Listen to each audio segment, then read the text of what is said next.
Hello, beloved and holy aspect of the Most High, which is myself, which is yourself, which is God, which is all that is.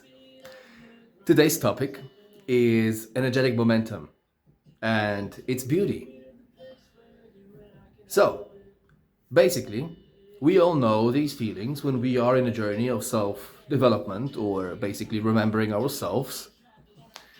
When we are sitting down to meditate after having had a busy day, let's say, or having done something that is very mentally stimulating, then it would take some time for us to actually get to a calm state, right? To let go of all things of the that is of stimulation, if you will. And I figured that basically everything works with accumulating energy based on what you're doing. And also simultaneously, when you're switching something up, it is the releasing of that accumulated energy and replacing it with another energy. So basically, we are building energetic momentums of that which we are doing. And I think it's pretty cool, this, this focus, this idea, to perceive things from that perspective.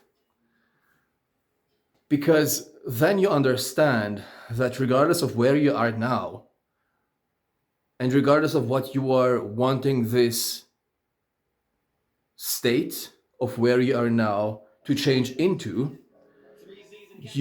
one second, you still can progress in that direction without having any sense of resistance to it in terms of limiting beliefs or ideas that you cannot do it because you understand how things work.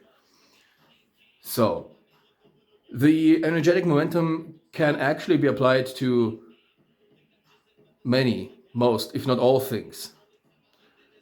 I would even go so far to say that it can be applied to all things because everything is energy, essentially. But let us now choose the topic of the idea of separation or the illusion of separation in association with the idea or the remembrance or the truth of oneness or remembrance of oneself. So first we are being manifested here within a body-mind. We are engulfed in a world that teaches separation, and we perceive all things from the perspective of the body-mind. Therefore, the senses and the body-mind is the interpreter of those things. Because the higher mind, so to speak, has put on the cloak of forgetfulness. So now you are basically surrounded by separation, and the belief in separation is strengthened more and more while you are going your way. And with every manifestation of the illusion of separation, the more separation is being perceived or created for you to be perceived. So now then comes a time where you suddenly realize that for whatever reason, you are one with all things. You have the power, you are the one awareness that is tuning itself into a certain experience, into a certain energy. And therefore you decide to choose differently moment to moment.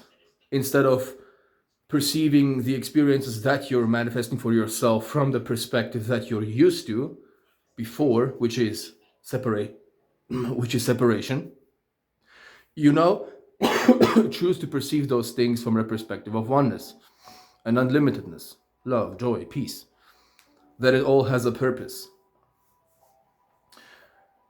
And basically, at first, it still takes a while to get into that flow of constantly choosing only oneness instead of separation, resonance instead of dissonance.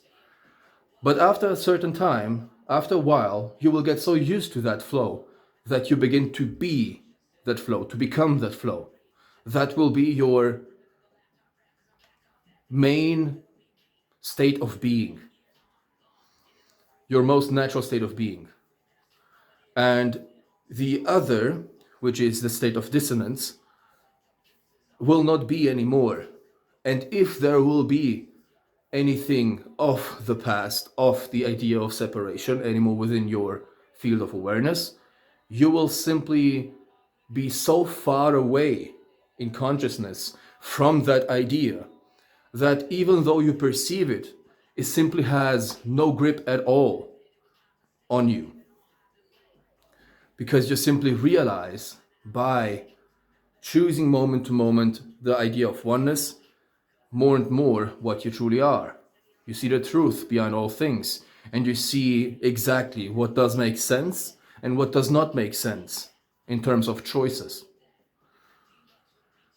So, the energetic momentum of the illusion of separation has been built up from the beginning of your incarnation and has been developed to a certain degree, which is a very strong degree, because we are bombarded from all sides with that idea, especially if there is no light that is showing you another way of being, or when you are not open to actually receiving that light, if there is a light in the first place. But as soon as you realize that you can choose differently, that you're one with all things, and you simply change the direction of the momentum, the less the separation is, and the more the oneness becomes. The momentum is then at some point so strong that nothing could actually shake it anymore. And since separation is the taking away of things, and at some point will come to a halt, because at some point it manifests itself, or it unmanifests itself. It manifests the anti-life of itself, or the death of itself. Which is funny if you think about it, because we are life itself. We manifest the illusion of death where there is only infinite life, but regardless.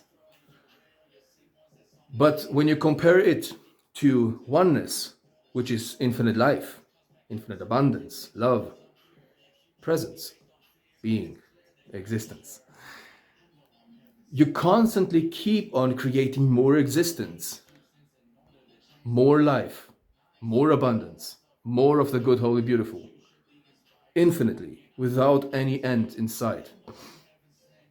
It is an infinitely ongoing journey to ever greater levels of remembering your infinite self. 1 second. I was cooking some rice and needed to get that off the stove. Regardless, but I think though everything has been said, basically it's really cool. But maybe let me get another example. Because as I said, it could be applied to simply everything, because in essence, everything is energy, and the accumulation of energetic momentums could be considered to be a manifestation of time itself, the idea of process, just from a different angle, right? The going to a certain destination while removing yourself from another destination or point where you have been. So to take another example, let's say you are having I used that example already with a meditation. Let's say you need or you want to learn a new talent, right? Not talent, you want to practice a new hobby or something, some practice, right?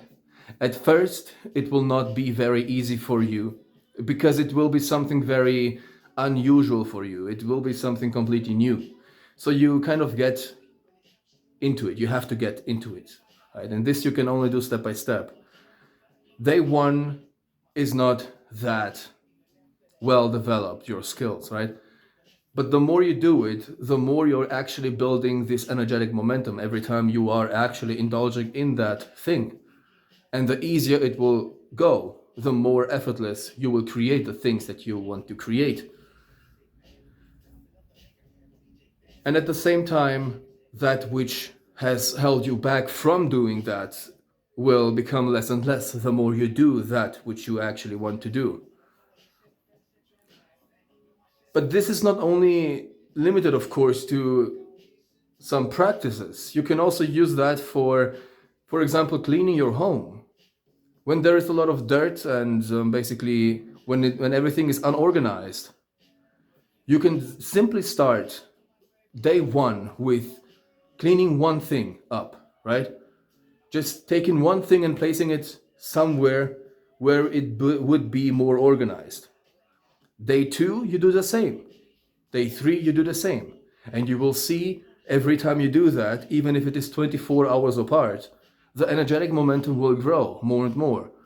So maybe on day two, or let's say maybe on day three, you will put away or organize two things instead of one thing, if not already on day two, if not already on day one, right?